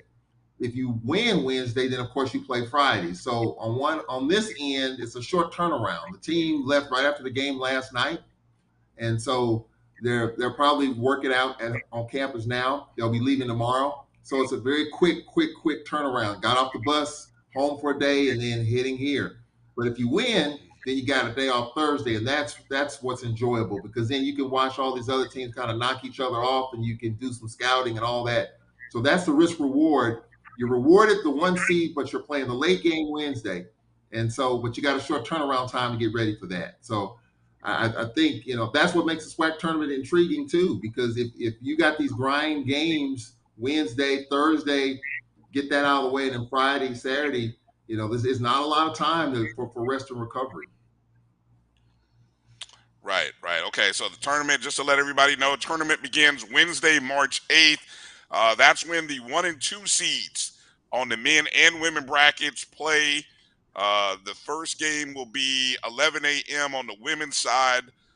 That's number 2 seed Alabama A&M against 7 seed Arkansas Pine Bluff. Then you have a men's matchup between 2 seed Grambling versus Bethune-Cookman as the 7 seed. That's a game we're circling. Put that game on upset watch. We're just calling that right here, upset watch. There, be on alert, Grambling. Then at 5:30, you have the number 1 seed on the women's side, Jackson State, taking on the 8 seed Grambling State. And then the nightcap, is at 8:30. Number 1 Alcorn State against number 8 Texas Southern. Wow. A rematch of the SWAC championship game. So should be a great first night of hoops, and it'll continue on from there with the championship games being played on Saturday. Charles, good luck to your Braves, and be looking out for that Landon Bussey show. We're gonna drop that on Brave Talk with Charles Edmond. That'll be coming out probably after Charles does it. It'll come out. If you don't catch it live, you can always catch it on the BCSN Pod Zone, everywhere you listen and download the podcast. So that's it. Charles, thank you for your time tonight. I appreciate it, guys. I got one upset special on the women's side. UAPB's talk women. to us. The UAPB women, Dawn Brown's team, they're athletic. They get up and down. I wouldn't be surprised if UAPB comes out of that thing and wins. That could be an upset special, that 7-2 matchup tomorrow with UAPB. Watch out for that one. All right, great intel, Charles. We have to circle that one, Drew. We have to put that one in the. I have to put that one in the back pocket. So appreciate you, Charles. I'll send you a tip if it comes through. All right, you guys be good out there, and good luck to your Braves.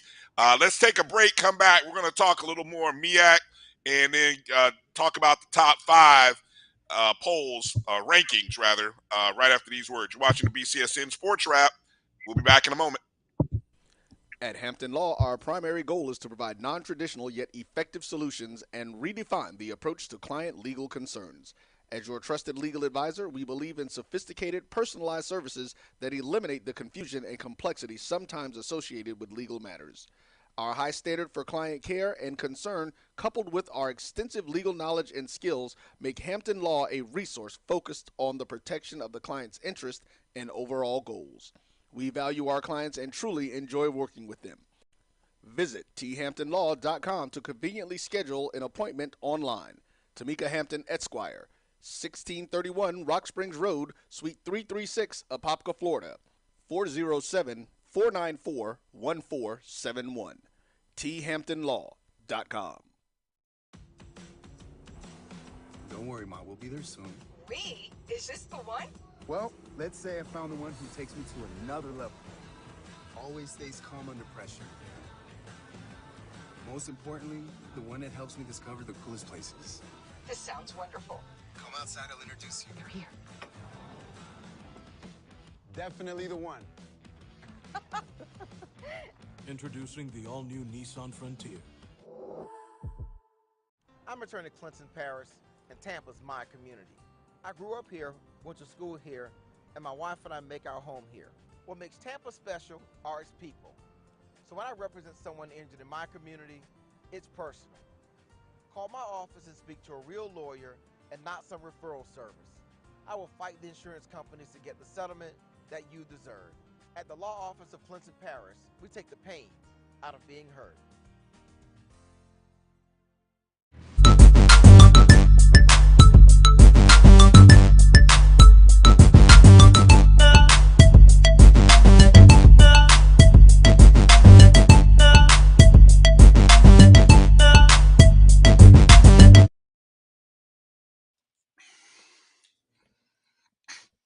All right, welcome back to the BCSN Sports Wrap. Bryan and A.D. here. Thanks to Charles Edmond for joining us. Once again, I want to just kind of go back through those odds for everybody as it relates to the SWAC tournament. Grambling showing up as the odds-on favorite. And obviously, depending upon what book you use, or I know some of you are in states where you can, pick up on FanDuel and DraftKings and all these other great sites within your state. And then there's those of us who have to search in faraway places, global, as we like to say in the industry. We have to look for global sites so this is one global entity where I'm getting these numbers from. So you guys let me know if you see any better numbers for Alcorn at plus 350, or you let me know. So again, Grambling even favorite, Alcorn plus 350, Southern plus 750. That's like burning money, Drew.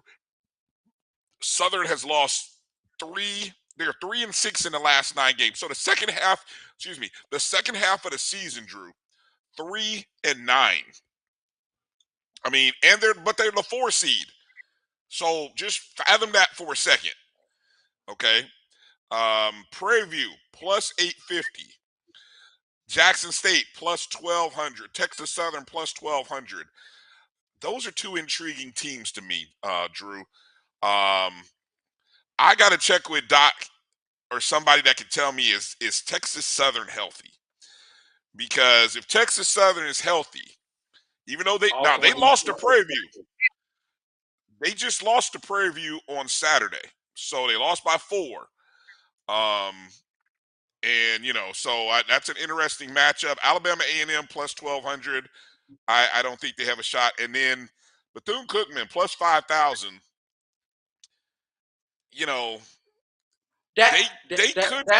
That's one you sprinkle $10 on.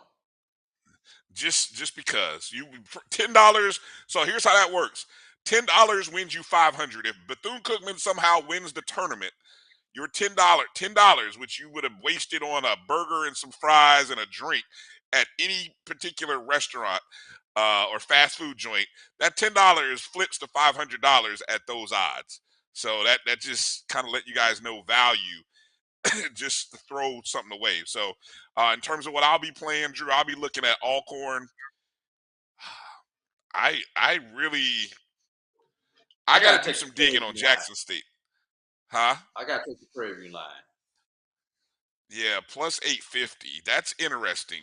But I expect a 1 versus 2 matchup. Oh, and one other thing here. As we start talking about this, a lot of conversation will come up about beating somebody 3 times. Because obviously teams have most likely played each other twice. And if you've beaten somebody twice, somebody inevitably will drop the line. Well, you know what they say, it's hard to beat somebody 3 times. No, it's not. No, it's not. Statistically, the average, the numbers debunk that. It sounds cute, but the numbers debunk that entire theory. That's like one of those wives' tales. It is hard to beat a team 3 times, Brian, but mathematically, it doesn't say that. But it is physically hard to beat them 3 times. It is hard, but it's really not, because you've beaten them twice and you know how to beat them. All you got to do is do what you did the last 2 times, most likely. Right? So, but so just be wary of that. If somebody says it's hard to beat somebody 3 times, just kind of take everything else with a grain of salt that follows, and see where they go. I'm just one of those cute things that you're going to hear during the conference season. All right, in the MEAC, Drew, the MEAC. TSU is healthy, as it has been all season. So why? Okay, so see, we gotta understand, why are they struggling then? That's what you have to answer. If TSU is healthy, as they've been all season, why aren't they having the success? That's where you have to go in and dig at the numbers. So just putting that out there for people. If you think that they have a shot. All right. Hey Brian, before we jump before we jump into the polls, want to give some predictions from a couple of other people associated with the Black College Sports Network. Bo Carter, here are his predictions. MEAC men, he has Central. MEAC women, Oregon State. All right. SWAC women, Jackson State. SWAC men, Alcorn. Upset alert, Prairie View over Jackson. Charles Bishop. Yeah, I like that one. Has MEAC women, Howard. SWAC women, Jackson State. I wonder why. Oh, my bad, Charles. MEAC men, Howard. SWAC men, Grambling. Multiple upset alerts. SWAC men, PV over Jackson State. So that's a consistent one. Okay, I'm gonna keep my eye on that one then. Morgan trips up Howard in the semis. Morgan State versus Howard. I'm assuming that's on the men's side. And Morgan versus Norfolk is he is a alternate MEAC championship game, and I would believe that would be on the men's side if that upset occurs in the semis that he's talking about. Say that again. Say that last part again. He says, watch out for Morgan State and Norfolk in the MEAC championship game. Yeah. Okay, so here's how the bracket looks in the MEAC. Howard wins the outright title. The chaos that we hoped for last week never came to fruition. That 20-minute segment, all those emails were for Knox. And we totally missed it. We totally missed it with the SWAC. Yes, we did. Yes, we did. We were looking left, and all the action was going on to the right with the SWAC women. Yeah, SWAC women, man, I tell you. So how it ended up, Howard finished the week outright champ for the first time since '87, I believe it was. North Carolina Central with the win, they held off Norfolk State in a crazy game on Monday, where I think they had almost a 29-point lead that got down to maybe one. It went to overtime, and then they ended up winning that. North Carolina Central ended up with the 2 seed because we told you they were going to be in the hunt because they played South Carolina State. Norfolk State is who dropped. They ended up losing their last 3. I think Norfolk State has lost 3 of the last 4. Prior to that, they had a 6-game win streak. Norfolk State had some drops. Not yet. We're not on polls right now, or rankings rather. We're just going through the MEAC tournament. Okay, so this is the MEAC tournament. So Norfolk State is the 3 seed. Maryland Eastern Shore, the 4 seed. Maryland Eastern Shore, another team that at one point was number 1. They were on a great streak. They dropped to 4. Morgan State is 5. So you got Maryland Eastern Shore versus Morgan, a 4-5 matchup where the 2 teams have split during the regular season. Norfolk State versus Coppin is a 3-6 matchup. Those 2 teams split during the year. And I don't know, the way Norfolk State has been playing lately, I don't know. You got to be careful. There might be an upset there. Yeah, if Norfolk is healthy, if they're fully healthy, Joe Bryan is healthy, Norfolk State, it might be a dangerous 3 seed. So you potentially could have a Final Four of Howard advancing because they play South Carolina State. They shouldn't lose. North Carolina Central should not lose to Del State. Should not. And then it's just a matter of what happens in the 4-5-3-6 matchup. What's your prediction, Drew, for the MEAC? And I'll share the odds with everybody here in a second. What's your prediction in the MEAC? Howard Central in the final, with Central pulling it off. Wow. Okay. What's interesting, the betting odds here, the conference tournament winner, right now, North Carolina Central is the favorite at +160. That's the 2 seed, North Carolina Central. Norfolk State +250. Second favorite. Now, I will tell you, I think part of the reason is that the 2 highest rated, 2 of the highest rated teams, I want to make sure I said it right. 2 of the highest rated teams, according to Ken Palm, are North Carolina Central and Norfolk State. So I think, the bookmakers are kind of looking at the Ken Palm ratings, and that's where their thoughts are. Howard, this is where I think the value is, people. Howard +325. Now, if you believe in what Kenny Blakeney has done, and that Howard is not just happy with an outright regular season title, Howard might have the easier bracket, because if Maryland Eastern Shore wins, Howard beat Maryland Eastern Shore twice during the regular season. So I think Howard has the best odds of getting to the championship. So if I'm looking at something, I'm looking at Howard at +325. Maryland Eastern Shore +450. Now the crapshoot here, if you like, who was it? Did Charles Bishop, is he the one who took Morgan to get to the finals? Yes. Morgan State is +2,000 to win the conference. That's interesting. +2,000. So that's the 5 seed.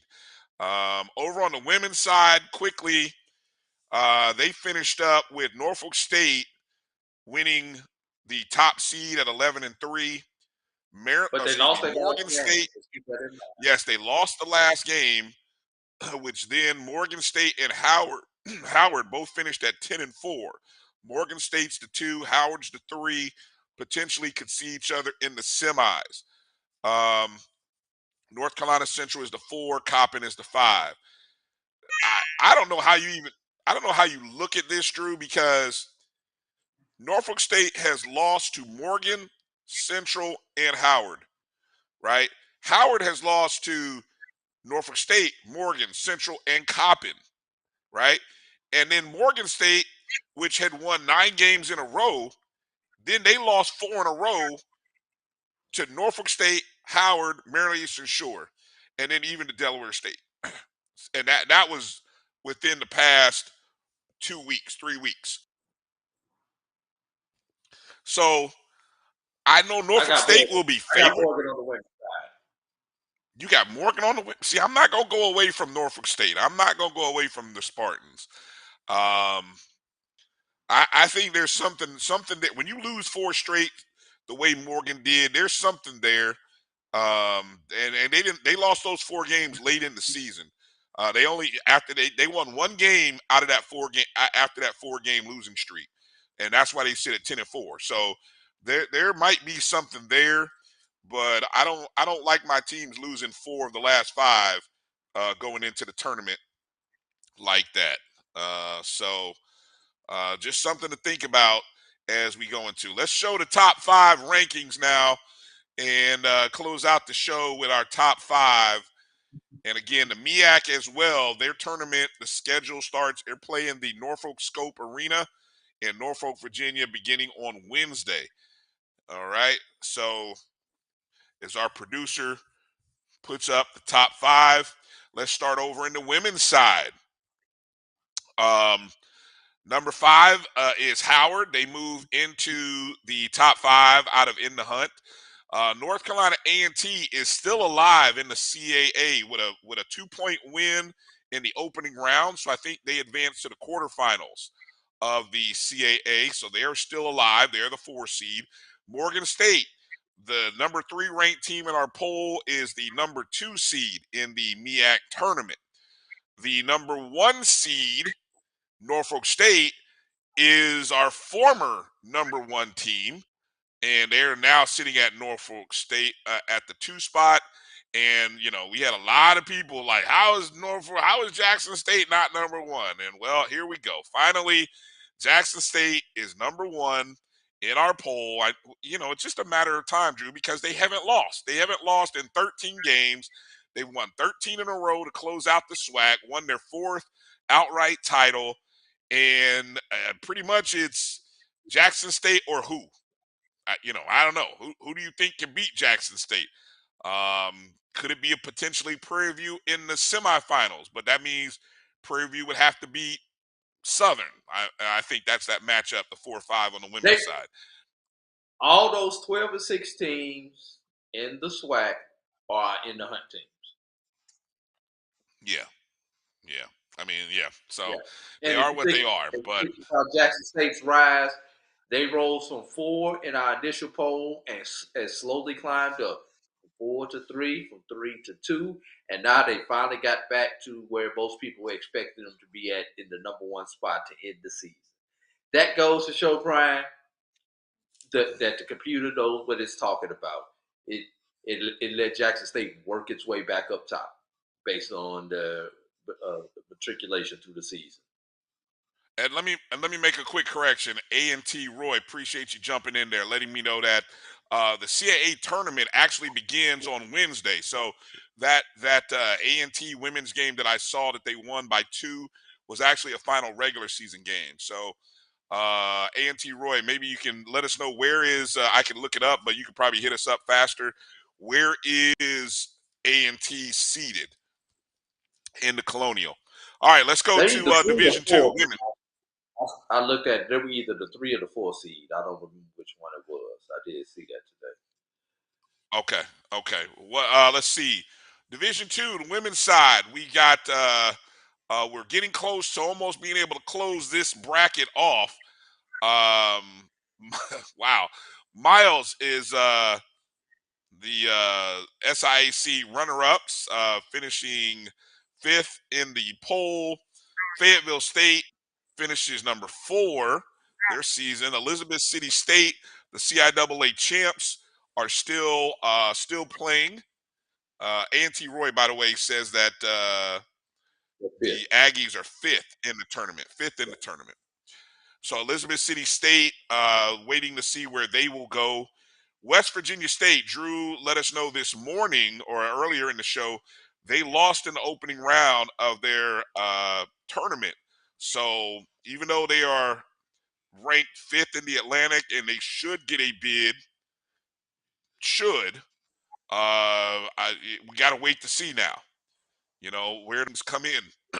And then number 1, of course, is Tuskegee, 26-3, unbeaten record. I wonder if I'll see Tuskegee down in my neck of the woods, Drew, playing against the University of Tampa, considered the number 1 team in the country.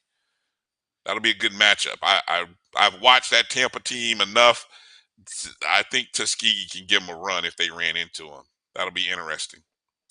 All right, let's move over to the NAIA women quickly. I don't think anything has changed. Brian, Yes. quickly before we get off of that, I just wanted to point out, we said that 100 was our cap for the way we recalculated the formula, but due to bonus points that we did not anticipate anyone ever collecting that many bonus points, with Tuskegee winning 17 in a row now, I believe it is. They have actually climbed up over the 100 spot, just like with grading in school, where teacher adds those bonus questions. They're not worth as much as the regular question, but you can get over 100 on a test if you get everything correct. That's what Tuskegee has done this year on the women's side. All right. I want a run in the tournament. I need a run in the tournament by Tuskegee's women. All right. I need a run. I need a run in the tournament. That's all I'm saying. Is it possible? Is it possible? NAIA women. Let's go over to the top 5 in the NAIA women. This is coming on the heels of the final poll or rankings, rather, after the GCAC, because last week's rankings did not include the championship games in the NAIA or in the GCAC, even though we knew what they were. I'll just go ahead and read them. I know producer is probably working to get the graphics up. Number 5 is we're actually in the hunt is Langston. Number 5 is Xavier. Number 4 is Fisk. Number 3 is Philander Smith, GCAC runner-ups. Number 2 is Rust College, Rust, the GCAC champions. And then number 1 is Florida Memorial, the Sun Conference champs. I'll be interested in where the bracket. Say that again, Drew. Florida Memorial, Sun Conference champion, but a 14 seed in the NAIA. Where are they headed to? What does that mean? Break that down for people. They are headed, I believe, to Park City, Kansas, which is outside the Wichita, Kansas area. And they are at a 314 matchup in, I believe that is the Naismith quadrant of the NAIA tournament. And where is Rust, Philander Smith? Rust is in a 8-9 matchup. They are heading to Montgomery, Alabama. They'll be playing at Faulkner. And Philander Smith is in a 314 matchup. And I do believe they are in New Orleans, if I remember that correctly. I don't have it in front of me. I'm going off memory when I say that. And I believe the NAIA tournament begins this upcoming week. Tuesday. All right. So we'll make sure to publicize the game times and things of that nature. Back it up just a moment. If Division II brackets come out tonight, NCAA.com. The women's bracket will come out at 10 Eastern, 9 Central. And the men's bracket will come out at 11 Eastern, 10 Central. So make sure you go to ncaa.com this evening to see how many HBCUs we got in and where they will be at. The NCAA not planning to do any kind of March Madness for the D2, huh? They just put their schedule up at midnight. Why don't you? You know. Anyway, let's go back a frame there. Yeah, go back a frame as we debut here the men's top 5. On the men's top 5, I'll read In the Hunt, Maryland Eastern Shore, Tennessee State, Southern. Number 5, so it's been a tough week for Norfolk State. They dropped all the way from 2 to 5. Number 4 is Central, who moves up a spot. North Carolina Central moves up to 4. Number 3, Howard moves up a spot to the outright champions of the MEAC, move up to 3. Let me say this, Drew. Also, if I looked at the conference RPIs correctly, the MEAC is spotted, I think, for a 16 seed, whereas the SWAC was a definitely first 4 contest. So there may be, if Howard or Norfolk State, one of those highly rated teams, I think, again, I told you, Norfolk State and North Carolina Central are the 2 higher rated teams. But even Howard, I think if one of those 3 teams wins, they may actually avoid playing in a first 4, according to conference net. Now I have to go back and check, but last week when I looked, the MEAC was rated higher than the SWAC by about 4 spots. Okay. And then number 2 is Alcorn moving up a spot. And then our number 1 team for the second consecutive week is Grambling State. Obviously, Grambling State and Alcorn, the regular season co-champs in the SWAC. Let's go over to Division 2. Alcorn's record is not reflected correctly on that graphic, but they are the number 2 seed. Number 2 team. All right. Division 2, again, Claflin finishes in 5th spot in the hunt. Right now, because we still have not received clarification on whether Benedict's record will hold, will they win their appeal, or will they not? We kind of have them still in the poll as 4 and Tuskegee 4B, because potentially what could happen is in the final polls, if Benedict loses these games due to a compliance issue, they won't be in the 4 spot anymore. And then that'll be solely Tuskegee spot. But if they win their appeal, then essentially Benedict would be there and Tuskegee would be behind them, thus knocking out Claflin. So, we'll kind of wait to see what happens. But do you anticipate Benedict getting an opportunity to play in the tournament? They're pretty much season's over, correct? I believe Benedict's season will be over. All right. Even as well as Tuskegee, who going into the SIAC, Tuskegee was ranked 6th, I saw, but 6th or 8th. 8th, 6th or 8th, but they too will be out, most likely. Number 3, Virginia Union is the number 3 team. They still have a shot. We think they will get in, right? Even though they didn't win the CIAA. Correct. All right. Number 2 is the CIAA champion, Winston-Salem State, who last week they jumped from out of nowhere into the number 1 spot after winning 4 games in the CIAA tournament. So they will probably hold in that spot. And they are a shade behind Miles, who finishes number 1 after a great weekend in Savannah. And it'll be interesting to kind of see where Miles and Winston-Salem State and Virginia Union all end up in the tournament. Again, the bracket comes out tonight, either 10 o'clock or 11, who knows, sometime after we're all in bed. But, we'll make sure to publish that information. Follow us on Twitter, Instagram at MyBCSN1, the number 1. And then last but not least, the NAIA top 5. Number 5 is Dillard. 4, Philander Smith, who dropped down from 3. Number 3 is Xavier going into the NAIA tournament. Where will Xavier be, Drew? Xavier is going to Idaho. Oh, beautiful country. Long way away from New Orleans, though. Yes. What is their seeding? Are they a 14 seed? Don't remember, Brian, and I don't have the bracket in front of me. I got you. All right. Number 2 is Langston University. Langston actually will be hosting. Is that correct? Yes, Langston is hosting. That's nice. And so an opportunity for Langston to advance, win some games at home, and get into the sweet.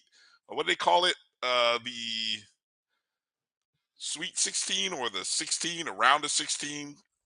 Yes, they don't use sweet. Yeah, it's not Sweet 16. That's NCAA coin. And Tougaloo, the number 1 team in our rankings.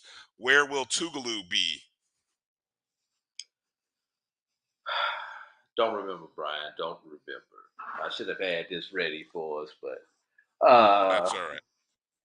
Yeah. In the chat room, I'm seeing Miles will be taking on Nova Southeastern. We don't know yet. We don't know that yet. Oh, okay. Okay. Edward is getting ahead of the curve there. All right, he's out. He must have been watching some bracketology stuff. Okay, see. All right, Edward, get me in trouble here. Okay, so that's going to do it for tonight's show. We'll put the rankings out. You guys make sure you pay attention. The NAIA tournament begins on the 7th. That's Tuesday. I gotta make sure I get the date right. Then on Wednesday, you got the MEAC and the SWAC. So this is a great week for HBCU basketball. And then the Division II tournament begins Friday. So you've got NAIA, NCAA Division I, and then NCAA Division II to end your week. It is going to be a busy weekend of basketball, a great weekend, and hopefully we can get some teams that will advance in the NAIA and the Division II playoffs. And then let's find out who ends up advancing to the championship and to the big show in the Division I. So that's going to do it for tonight's show. You guys make sure to follow us on all our social media platforms, Facebook, Twitter, and Instagram at MyBCSN1, the number 1. Please download that Jericho Broadcast Network's app right there at the top of the screen, or go to the Google Play and Apple App Store. Just search MyJBN/MyBCSN. And then for you podcast listeners, download the BCSN Pod Zone. Everywhere you listen and download the podcast, that's BCSN Pod Zone. Apple, Google, iHeart, Amazon Music, all of those places. And check out Dr. Gaville's show Tuesday night right here on the network, 7 p.m. Eastern, 6 p.m. Central. That's it for our producer, Mel. We thank you. That's A.D. Drew. I'm Brian Fulford. Enjoy the week of hoops. Peace out. Well, holla.